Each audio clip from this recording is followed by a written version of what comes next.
Hello everyone, ಮತ್ತೊಮ್ಮೆ ಕ್ರಿಯಾನ್ ಸ್ಟಾರ್ಗೆ ಸ್ವಾಗತ. ಇವತ್ತಿನ ರೀಡಿಂಗ್ನಲ್ಲಿ ಆ ವ್ಯಕ್ತಿ ಮತ್ತೆ ನಿಮ್ಮ ಲೈಫ್ಗೆ ವಾಪಸ್ ಬರ್ತಾರೆ ಹಾಗೆ ನೀವು ಅಂದ್ಕೊಂಡಿದ್ದೀರಾ? ಆ ಒಂದು ಟಾಪಿಕ್ ತೊಗೊಂಡು ಇವತ್ತಿನ ರೀಡಿಂಗ್ ಶುರು ಮಾಡ್ತಾ ಇದ್ದೀನಿ. ಇದು ಟೈಮ್ಲೆಸ್ ಜನರಲ್ ರೀಡಿಂಗ್ ಆಗಿರುತ್ತೆ, ಹಾಗೆ ಕಲೆಕ್ಟಿವ್ ಎನರ್ಜಿನಲ್ಲಿರುತ್ತೆ. ಯಾರ್ಯಾರು ನನಗೆ ಸಬ್ಸ್ಕ್ರೈಬ್ ಮಾಡ್ತಾ ಇದ್ದೀರಾ, ಕಮೆಂಟ್ಸ್ ಮಾಡ್ತಾ ಇದ್ದೀರಾ, lot of thanks to you. ಇದು ಜನರಲ್ ರೀಡಿಂಗ್ ಆಗಿರುತ್ತೆ. ನಿಮ್ಮ ಲೈಫಲ್ಲಿ ಹೆಚ್ಚಿನ ಕ್ಲಾರಿಟಿ ಬೇಕಿದ್ದರೆ ನೀವು ಪರ್ಸ್ನಲ್ ರೀಡಿಂಗ್ ತೊಗೋಬಹುದು. ಹಾಗೆ ನನ್ನ ಹಳೆ ವಿಡಿಯೋಗಳನ್ನ ಸಹ ನೋಡಬಹುದು. ಇದು ಟೈಮ್ಲೆಸ್ ಆಗಿರುತ್ತೆ, ನೀವು ಯಾವಾಗ ನೋಡಿದ್ರೂ ಅನ್ವಯಿಸುತ್ತೆ. ಈಗ ಅವ್ರು ಮತ್ತೆ ನಿಮ್ಮ ಜೀವನಕ್ಕೆ ಬರ್ತಾರೆ ಹಾಗೆ ನೀವು ಅಂದ್ಕೊಂಡಿದ್ದೀರಾ? ನೋಡೋಣ ಇದಕ್ಕೆ ಏನು ಕಾರ್ಡ್ಸ್ ಬರುತ್ತೆ. Take note of intuitive messages ಅನ್ನೋದು ಬರ್ತದೆ. Dream and journey. Hold the space. ಸ್ವಲ್ಪ ತಾಳ್ಕೊಳ್ಳಿ ಅಂತ ಹೇಳ್ತಾ ಇದ್ದಾರೆ ನೋಡಿ. ಇಲ್ಲೊಂದು ಕಿವಿ ಮಾತಿದೆ ನಿಮಗೆ. ಸ್ವಲ್ಪ ಕಾಲ ನಿಮ್ಮಿಬ್ಬರಲ್ಲಿ ಸೈಲೆನ್ಸ್ ಇದೆ. ಆ ಟೈಮಲ್ಲಿ ಏನಾದರೂ ಪಾಸಿಟಿವಿಟಿ ಬರುತ್ತೆ. ಹಾಗಿರೋದ್ರಿಂದ ಹ್ಯಾವ್ ಪೇಷನ್ಸ್ ಅನ್ನೋ ಮೆಸೇಜ್ ಬರ್ತಾ ಇದೆ. ಇದಕ್ಕೆ ಇಲ್ಲಿಂದ ಒಂದು ಕಾರ್ಡ್ ನೋಡೋಣ ಏನು ಬರುತ್ತೆ. ಇಲ್ಲಿ ಥಂಡರ್ ಬೋಲ್ಟ್ ಅನ್ನೋದು ಬರ್ತಾ ಇದೆ. ಲೆಟ್ಟಿಂಗ್ ಗೋ. ಬಾಟಮ್ನಲ್ಲಿ ಇಬ್ಬರ ಮಧ್ಯೆ ಏನೋ ಬಿರುಗಾಳಿ ಇದೆ, ಮಾತುಕತೆಗಳಾಗಿದೆ, ಜಗಳ ಆಗಿದೆ, ಇಬ್ಬರು ದೂರ ಆಗಿದ್ದೀರಾ ಸರಿ. ಆದರೆ ನಿಮ್ಮ ಮನಸ್ಸಲ್ಲಿ ನಿಮ್ಮ ಇಂಟ್ಯೂಷನ್ ಹೇಳ್ತಾ ಇದೆ ಅವ್ರು ಮತ್ತೆ ಬರ್ತಾರೆ. ಆಗಾಗ ನಿಮ್ಮ ಮನಸ್ಸಿಗೆ ಹಾಗನ್ನಿಸ್ತಾ ಇರುತ್ತೆ. ಅವ್ರ ಬಗ್ಗೆ ತುಂಬ ಕನಸುಗಳಿತ್ತು. ಕೆಲವರು ಇಲ್ಲಿ ಲಾಂಗ್ ಟರ್ಮ್ ರಿಲೇಷನ್ಶಿಪ್ನಲ್ಲಿದ್ದೀರಾ, ಕೆಲವರು ಮದುವೆ ಆಗಿರೋರು ಇದ್ದೀರಾ ಅನ್ನೋದಿದೆ. ಮತ್ತು ಏನೇನೋ ಮಾತುಕತೆಗಳಾಗಿದೆ, ಮಿಸ್ಅಂಡರ್ಸ್ಟ್ಯಾಂಡಿಂಗ್ಸ್ ಆಗಿದೆ, ದೂರ ಆಗಿದ್ದೀರಾ. ಆದರೆ ಮತ್ತೆ ಆ ವ್ಯಕ್ತಿ ವಾಪಸ್ ಬರ್ತಾರೆ ಅನ್ನೋ ಮನಸ್ಸಿದೆ ನಿಮಗೆ. ಪಾಸಿಟಿವ್ ಆಗಿ ಕಾಯ್ತಾ ಇದ್ದೀರಾ, ಕಾನ್ಫಿಡೆಂಟ್ ಆಗಿದ್ದೀರಾ ಅನ್ನೋದಿದೆ. ಇದಕ್ಕೆ ಟ್ಯಾರೋ ಕಾರ್ಡ್ಸಿಂದ ಕ್ಲಾರಿಫಿಕೇಷನ್ ತಗೊಳ್ಳೋಣ.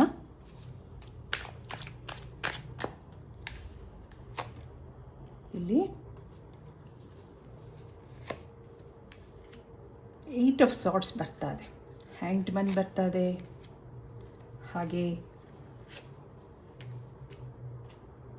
4 ಆಫ್ ವ್ಯಾಂಡ್ಸ್, ಇಲ್ಲಿ 10 ಆಫ್ ಸಾರ್ಟ್ಸ್. ಇಲ್ಲೇನೋ ಮೂರನೇ ವ್ಯಕ್ತಿ ಎನರ್ಜಿ ಬರ್ತಾ ಇದೆ. ಯಾರೋ ನಿಮ್ಮಿಬ್ಬರ ಮಧ್ಯೆ ಇದ್ದಾರೆ. ಅದೇ ವಿಷಯಕ್ಕೆ ನಿಮ್ಮಿಬ್ಬರಲ್ಲಿ ಜಗಳಗಳಾಗಿದೆ, ಏನೋ ಕನ್ಫ್ಯೂಷನ್ಸ್ ಇದೆ, ಅನುಮಾನಗಳಿದೆ. ನಿಮಗಿಲ್ಲಿ ಕಟ್ಟಿ ಹಾಕಿದಂಥ ಪರಿಸ್ಥಿತಿ ಇದೆ. ಈ ಕನೆಕ್ಷನಲ್ಲಿ ಲೋ ಎನರ್ಜಿ ಇದೆ. ಈಗ ನೇತಾಡುವಂಥ ಪರಿಸ್ಥಿತಿ ಇದ್ರೂ ಅವ್ರು ಮತ್ತೆ ಬರ್ತಾರೆ ಅಂತ ಖಂಡಿತ ನೀವು ಕಾಯ್ತಾ ಇದ್ದೀರಾ. ಮತ್ತೆ ನಾವು ಚೆನ್ನಾಗಿರ್ತೀವಿ, ಆ ಒಂದು ಹೋಪ್ಸ್ ಕಾಣ್ತಾ ಇದೆ ನಿಮಗೆ. ಇಲ್ಲಿ ಯಾರೋ ಮೂರನೇ ವ್ಯಕ್ತಿಯಿಂದ ನಿಮಗೆ ಮೋಸ ಆಗಿದೆ, ಏನೋ ನಿಮ್ಮಿಬ್ಬರ ಮಧ್ಯೆ ಮಿಸ್ಅಂಡರ್ಸ್ಟ್ಯಾಂಡಿಂಗ್ಸ್ ತಂದಿಟ್ಟಿರಬಹುದು. ಆದರೆ ನೀವೊಂದು ಸೈಲೆಂಟ್ ಆಗಿರೋಂಥ ವ್ಯಕ್ತಿ, ಸಮಾಧಾನವಾಗಿ ಕಾಯ್ತಾ ಇದ್ದೀರಾ. ಆ ವ್ಯಕ್ತಿ ಮೇಲೆ ನಂಬ್ಕೊಂಡಿದ್ದೀರಾ. ಅಲ್ಲಿ ಎಷ್ಟೇ ಜಗಳಗಳು ನಡೆದಿದ್ರೂ, ಮಿಸ್ಅಂಡರ್ಸ್ಟ್ಯಾಂಡಿಂಗ್ಸ್ ಇದ್ರೂ ನೀವು ಯಾವುದೇ ಬ್ಯಾಕ್ ಆನ್ಸರ್ ಕೊಟ್ಟಿಲ್ಲ. ನನ್ನ ಅದೃಷ್ಟದಲ್ಲಿದ್ದರೆ ಖಂಡಿತ ಅವ್ರು ಬರ್ತಾರೆ ಅನ್ನೋ ಹೋಪ್ಸ್ ಇದೆ ನಿಮಗೆ. ಸೈಲೆಂಟಾಗಿ ವೆಯ್ಟ್ ಮಾಡ್ತಾ ಇದ್ದೀರಾ. ಈಗ ಇವರ ಎನರ್ಜಿ ನೋಡೋಣ. ಈ ವ್ಯಕ್ತಿ ಎನರ್ಜಿ ನೋಡಿದಾಗ ಏನು ಕಾರ್ಡ್ಸ್ ಬರುತ್ತೆ, ಅವ್ರ ಮನಸ್ಸಲ್ಲಿ ಏನಿದೆ? ಎಸ್, ನಿಮ್ಮ ಮೇಲೆ ಪ್ರೀತಿ ಇದೆ, ಕೇರಿಂಗ್ ಭಾವನೆ ಇದೆ, ಆದರೆ ಏನೋ ರಿಗ್ರೆಟ್ಸ್ ಇದೆ. ಹಾಗೆ ಇದೆಲ್ಲ ಸರಿಯಾಗಬೇಕು ಅನ್ನೋ ಮನಸ್ಸು ಇದೆ. ಡಿಸ್ಟರ್ಬ್ ಆಗಿದ್ದಾರೆ ಮೆಂಟಲಿ ಅನ್ನೋದಿದೆ. ಇಲ್ಲೊಂದು ಮೆಜಿಷಿಯನ್ ಬರ್ತಾದೆ. ನೀವು ಅಂದಾಗ ಅಲ್ಲೇನೋ ಮ್ಯಾಜಿಕಲ್ ಅಟ್ರಾಕ್ಷನ್ ಇದೆ. ಮ್ಯಾಗ್ನೆಟಿಕ್ ಥರ ನಿಮ್ಮ ಕಡೆ ಎಳ್ಕೊಂಡು ಬರ್ತಾ ಇತ್ತು. ಅದು ತುಂಬ ಇಮೋಷನ್ಸ್ ಇತ್ತು, ಕೇರಿಂಗ್ ಭಾವನೆ ಇತ್ತು. ಆದರೆ ಈಗ ಏನೋ ರಿಗ್ರೆಟ್ಸ್ ಇದೆ, ಆದರೆ ಏನೋ ಅನುಮಾನಗಳಿದೆ. ಅದು ಯಾರೋ ಮೂರನೇ ವ್ಯಕ್ತಿ ಬ್ರೈನ್ ವಾಶ್ ಮಾಡಿರಬಹುದು. ಹಾಗಿರೋದ್ರಿಂದ ಅದು ಮನಸ್ಸಲ್ಲಿ ಆಗಾಗ ಚುಚ್ಚುತ್ತಾ ಇರುತ್ತೆ. ನಿಮ್ಮ ಕಡೆ ಬರಬೇಕು ಅನಿಸುತ್ತೆ, ನಿಮ್ಮನ್ನು ಭೇಟಿ ಮಾಡಬೇಕು, ಮೊದಲಿನ ಥರ ಜೀವನ ಮಾಡಬೇಕು ಅನ್ನೋ ಆಸೆ ಇದೆ. ಆದ್ರೂ ಒಂದೊಂದು ಸರಿ ಆ ನೆಗೆಟಿವ್ ಥಾಟ್ಸ್ ಆಗಾಗ ಮನಸ್ಸಿಗೆ ಬಂದು ಅದನ್ನು ತಡೆ ಹಿಡಿತಾ ಇದೆ. ಈ ವ್ಯಕ್ತಿ ಫೈನಾನ್ಷಿಯಲಿ ಇಂಡಿಪೆಂಡೆಂಟ್ ಆಗಿದ್ದಾರೆ. ನಿಮ್ಮಿಂದ ದೂರ ಆದಮೇಲೆ ಲೋನ್ಲಿ ಫೀಲ್ ಆಗ್ತಾ ಇದೆ. ನಾನಾಗಿ ಇದೆಲ್ಲ ಮಿಸ್ಅಂಡರ್ಸ್ಟ್ಯಾಂಡಿಂಗ್ಸ್ ಕ್ರಿಯೇಟ್ ಮಾಡ್ಕೊಂಡಿದ್ದೀನಿ ಹಾಗನ್ನಿಸ್ತಾ ಇದೆ.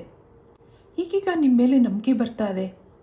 ನೀವೊಂದು ಒಳ್ಳೆ ವ್ಯಕ್ತಿ ಹಾಗನ್ನಿಸ್ತಾ ಇದೆ. ನಿಮ್ಮ ಮೇಲೆ ಅವರು ಏನೇನೋ ಹೇಳಿರ್ಬೋದು, ಅದ್ರ ಮೇಲೆ ರಿಗ್ರೆಟ್ಸ್ ಇದೆ. ನಾನು ಯಾಕಾದರೂ ಈ ಪರಿಸ್ಥಿತಿ ತಂದ್ಕೊಂಡಿದ್ದೀನಿ ಅನ್ನೋ ಒಂದು ರಿಗ್ರೆಟ್ಸ್ ಕಾಣ್ತಾ ಇದೆ. ಇಲ್ಲಿ ಯಾರ್ದೋ ಮಾತು ಕೇಳಿ ತಪ್ಪು ಮಾಡ್ಕೊಂಡಿದ್ದೀನಿ ಅಂತ ಅನ್ನಿಸ್ತಾ ಇದೆ ಅವ್ರಿಗೆ. ಅದು ಯಾವಾಗಲೂ ಹಾಗೆ. ಇಬ್ಬರ ಮಧ್ಯೆ ಈಗ ಸ್ಪೇಸ್ ಇದೆ. ಆ ಟೈಮಲ್ಲಿ ಅವರು ನಿಮ್ಮನ್ನು ಅರ್ಥ ಮಾಡ್ಕೋತಾ ಇದ್ದಾರೆ. ನಿಮ್ಮನ್ನು ಮಿಸ್ ಮಾಡ್ಕೋತಾ ಇದ್ದೀನಿ, ನಿಮ್ಮ ಒಳ್ಳೆತನನ ಮಿಸ್ ಮಾಡ್ಕೋತಾ ಇದ್ದೀನಿ ಅಂತ ಅನ್ನಿಸ್ತಾ ಇದೆ. ಒಂದೊಂದು ಸರಿ ಸಿಟ್ಟಿನ ಆವೇಶದಲ್ಲಿ ಇದೆಲ್ಲ ನಡೆಯುತ್ತೆ. ಇಲ್ಲೊಂದು ಲೋ ಎನರ್ಜಿ ಇರೋದ್ರಿಂದ ಈ ಮಾತುಕತೆಗಳು ನಡೆದಿದೆ. ಈಗ ಅವರನ್ನು ಅವರು ಹೀಲ್ ಮಾಡ್ಕೋತಾ ಇದ್ದಾರೆ. ನಾನು ಈ ಥರ ಎಲ್ಲ ಮಾಡಬಾರ್ದಾಗಿತ್ತು ಹಾಗೆ ಯೋಚನೆ ಆಗ್ತಾ ಇದೆ ಅವ್ರಿಗೆ. ನೀವು ಸೈಲೆಂಟ್ ಆಗಿದ್ದೀರಾ. ನಿಮಗೆ ಗೊತ್ತು ನಂದು ತಪ್ಪೇನಿಲ್ಲ ಅಂತ. ಹಾಗಿರೋದ್ರಿಂದ ಸೈಲೆಂಟ್ ಆಗಿದ್ದೀರಾ. ಆ ವ್ಯಕ್ತಿ ಖಂಡಿತ ಬರ್ತಾರೆ ಅನ್ನೋ ಕಾನ್ಫಿಡೆನ್ಸ್ ನಿಮಗಿದೆ. ಇದಕ್ಕೆ ಇಲ್ಲಿಂದ ಏನು ಕಾರ್ಡ್ಸ್ ಬರುತ್ತೆ ನೋಡೋಣ. ಮತ್ತೆ ಅವರು ವಾಪಸ್ ಬರ್ತಾರಾ? ನೋಡಿ, ನಿಮ್ಮ ಮೇಲೆ ಪ್ರೀತಿ ಇದೆ, ಹುಡುಕ್ತಾ ಇದ್ದಾರೆ. ಹೇಗೆ ಬರೋದು? ಕಾರಣಗಳನ್ನ ಹುಡುಕ್ತಾ ಇದ್ದಾರೆ. ಏನಾದರೂ ಮಾಡಿ ಈ ಪರಿಸ್ಥಿತಿನ ಸರಿ ಮಾಡ್ಕೋಬೇಕು ಅನ್ನೋ ಮನಸ್ಸಿದೆ. ಇಲ್ಲೊಂದು ರೆಬೆಲ್. ಇಷ್ಟು ದಿನ ಮನಸ್ಸು ತಡೆ ಹಿಡಿದಿತ್ತು. ಇದು ಯಾರೋ ಔಟ್ಸೈಡರ್ ಕಾರಣಕ್ಕೋಸ್ಕರ ನಿಮ್ಮಿಂದ ದೂರ ಆಗಿದ್ರು, ನಿಮ್ಮ ಜೊತೆ ಮಾತು ಬಿಟ್ಟಿದ್ರು, ಅಥವಾ ನಿಮ್ಮ ಕಾಂಟ್ಯಾಕ್ಟ್ಸ್ನ ಬ್ಲಾಕ್ ಮಾಡಿದ್ರು.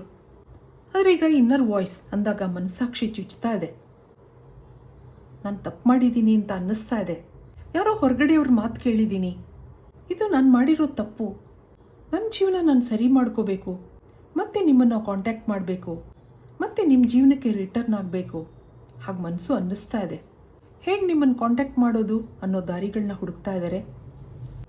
ಈ ಜೀವನ ಅನ್ನೋ ಪ್ರಯಾಣದಲ್ಲಿ ಮತ್ತೆ ಅವ್ರು ನಿಮಗೆ ಜೊತೆ ಆಗ್ತಾರೆ ಅನ್ನೋದು ಬರ್ತಾ ಇದೆ.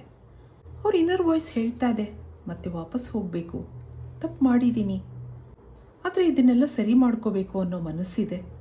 ಇಲ್ಲೊಂದು ಇಂಟಿಗ್ರೇಷನ್ ಬರ್ತಾ ಇದೆ. ಇದಕ್ಕೆ ಏಂಜಲ್ಸಿಂದ ಏನು ಮೆಸೇಜ್ ಬರುತ್ತೆ ನಿಮಗೆ ನೋಡೋಣ. ಇಲ್ಲಿ follow the voice of your soul. ನೋಡಿ ಎಷ್ಟು ಚೆನ್ನಾಗಿ ಬಂದಿದೆ. ಮತ್ತೊಂದು ಪೀಸ್ ಕೀಪರ್, ಸ್ಟಾರ್ ಗೇಸರ್, ಹಾಗೆ ಇಲ್ಲೊಂದು exchange energy to create abundance trader ಬರ್ತಾ ಇದೆ. Water guardian, connect with your emotions ಅನ್ನೋದು ಬರ್ತಾ ಇದೆ. ಈ ನಡುವೆ ಇಮೋಷ್ನಲ್ ಆಗಿದ್ದಾರೆ ಆ ವ್ಯಕ್ತಿ. ಇಲ್ಲೊಂದು ವಾಟರ್ ಎನರ್ಜಿ ಬರ್ತಾ ಇದೆ. ನೀರು ತಣ್ಣಗಿರುತ್ತೆ, ಹಾಗೆ ಅವ್ರ ಮನಸ್ಸು ತಣ್ಣಗಾಗಿದೆ. ಈಗ ಅವ್ರ ಮನಸ್ಸು ಏನು ಹೇಳ್ತಾ ಇದೆ ಅದನ್ನು ಫಾಲೋ ಮಾಡ್ತಾ ಇದ್ದಾರೆ. ಮತ್ತೆ ಶಾಂತಿ ಬೇಕು, ನೆಮ್ಮದಿ ಬೇಕು ಹಾಗನ್ನಿಸ್ತಾ ಇದೆ ಅವ್ರಿಗೆ ಮನಸ್ಸು. ಒಬ್ಬರೇ ಕೂತು ಯೋಚನೆ ಮಾಡೋದಿದೆ. ಈಗ ಅವ್ರ ಮನಸ್ಸು ಕೂಗಿ ಹೇಳ್ತಾ ಇದೆ, you are the right person for him. ಹಾಗಿರೋದ್ರಿಂದ exchange energy to create abundance. ಅವ್ರ ಲೈಫ್ನ ಸರಿ ಮಾಡ್ಕೋಬೇಕು ಅನಿಸಿದೆ. ಹಿಂದೆ ಇದ್ದಂಥ ಸಂತೋಷ, ಖುಷಿ ಜೀವನ ಮತ್ತೆ ವಾಪಸ್ ಬರಬೇಕು, ಮತ್ತೆ ನಾನು ಸರಿಯಾಗಬೇಕು. ಯಾರ್ದೋ ಮಾತು ಕೇಳಿಕೊಂಡು ತಪ್ಪು ಮಾಡಿದ್ದೀನಿ ಹಾಗನ್ನಿಸಿದೆ ಅವ್ರಿಗೆ. ಆದರೆ ಇಲ್ಲಿ ನಿಮ್ಗೆ ಏಂಜಲ್ಸ್ ಏನು ಹೇಳ್ತಾ ಇದ್ದಾರೆ, ಮತ್ತೆ ಶಾಂತಿ ನೆಮ್ಮದಿ ವಾಪಸ್ ಬರುತ್ತೆ. ಅವ್ರ ಮನಸ್ಸು ಪರಿವರ್ತನೆ ಆಗಿದೆ. ಹಾಗೆ ಮುಂದೆನೂ ನಿಮ್ಮ ಲೈಫಲ್ಲಿ ವಾಟರ್ ಎನರ್ಜಿ ಇರುತ್ತೆ, ಮತ್ತೆ ನಿಮ್ಮ ಜೀವನ ನೀರಿನಂತೆ ಸರಾಗವಾಗಿ ಹರಿಯುತ್ತೆ ಅನ್ನೋ ಮೆಸೇಜ್ ಇಲ್ಲಿ ಏಂಜಲ್ಸಿಂದ ಬರ್ತಾ ಇದೆ. ಇದು ಇವತ್ತಿನ ರೀಡಿಂಗ್ ಆಗಿರುತ್ತೆ. ಮತ್ತೆ ಇಂಥದ್ದೇ ರೀಡಿಂಗ್ ಕೇಳಬೇಕು ಅನಿಸಿದ್ರೆ ನನ್ನ ವೀಡಿಯೋಸ್ನ ಲೈಕ್ ಮಾಡಿ, ಶೇರ್ ಮಾಡಿ, ಸಬ್ಸ್ಕ್ರೈಬ್ ಮಾಡಿ. Thank you for watching. Be happy always.